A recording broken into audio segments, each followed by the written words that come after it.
Welcome to the channel. I really don't know what to say.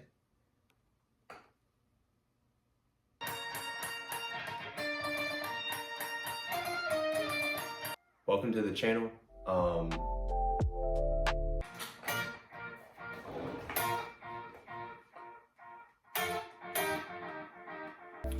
I had been posting on Instagram some reels and some short form content for a minute since about like December of last year.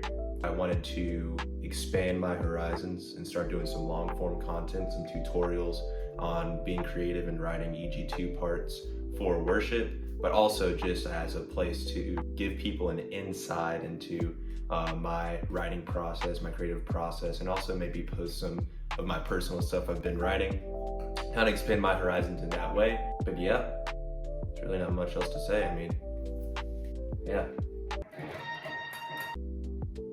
Some of the things I'll be posting and dropping here in the form of long form content are run-throughs on me writing or coming up with EG2 parts to accompany the rest of the band.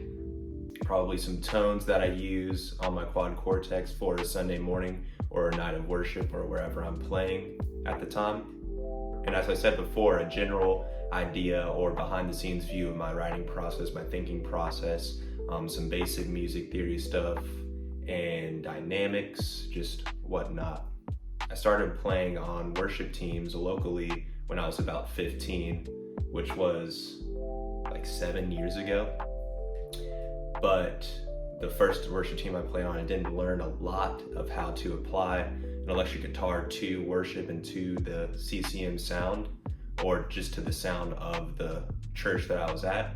But it wasn't until 3 years ago when I joined the current church that I'm at that I really started to learn how to apply my instrument, thanks to a lot of people mentoring me and pouring into me, and just due to just getting more reps in. So I want to make these videos, these long form videos, to help people who are new to electric guitar, who are new to worship, help them through that process and help them understand how to apply their instrument, specifically the electric guitar, but maybe we'll talk about some other instruments as well. But I want to give people a place to come to try and understand the background and the process behind having your instrument fit into the context of your band.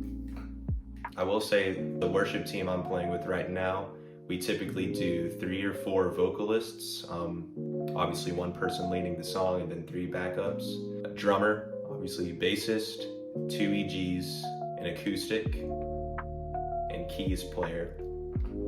In the past we had talked about trying to get an aux keys player, but with people, you know, coming and going and moving on to new chapters in their life, we've kind of settled for this format.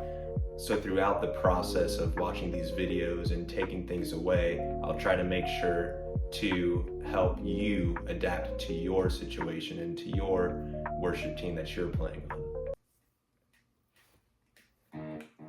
3 years ago when I joined the worship team that I'm currently on, there's a lot that I needed to learn. I was a huge metalhead, I still am, but a lot of times I struggled to fit my influences and my style into the EG2 parts and just into the guitar parts that I was playing. And my MD and the people in my circle can check me on this who've been there since I started, but I would like to believe that initially I wasn't out there ripping Eddie Van Halen solos or Dimebag Daryl tones or just going crazy. Yeah, I had some not so proud moments as well, and I've had some not so proud moments where like I've decided to play my 7th string on a Sunday. I'm still trying to find that live stream so I can listen to it and critique myself. So yeah, I'd like to say that starting out I struggled more with underplaying and figuring out where to fit than I did overplaying and being obnoxious, but I'll let my mentors and my peers check me on that. Also starting out, I didn't really play that often due to being in school and being busy with getting married and everything. I really only played once or twice a month, if that. But it wasn't really until I started playing more frequently out of necessity and the desire that I really started to understand how to adapt my own style to the EG2 parts that I was playing. That started with learning the EG2 part that was written for that song by the artist. For example, if we were going to play This Is Amazing Grace by Phil Wickham, then I would go online to YouTube or a different sort of service and learn how to play that exact EG2 part.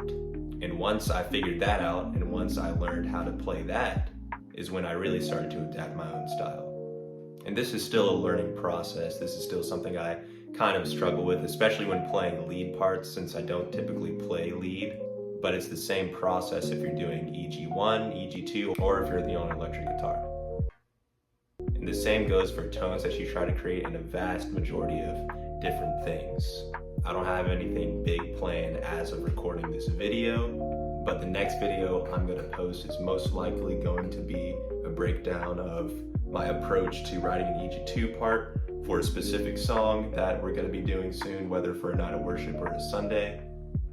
But yeah, if you're local to the area, to the Warner Robins area, then feel free to show up to church and let me know so I can save you a seat. Make sure to like, comment, subscribe. Make sure to like, comment, subscribe, and do all of that fancy stuff. Subscribe there. Subscribe down there. Ring the notification bell so you know the next time I post. I hope you guys enjoyed this introduction to the channel, and I hope you guys will enjoy the content I put out, and I hope it's helpful. My desire isn't necessarily to come across as like super smart or super talented or have everything figured out, but I do want to share with you guys the processes that I've learned, the things that I've learned that have helped me, and if that helps you, then that's great, but if not, just be entertained by my antics and my charming charisma and my energetic nature. So yeah. See ya.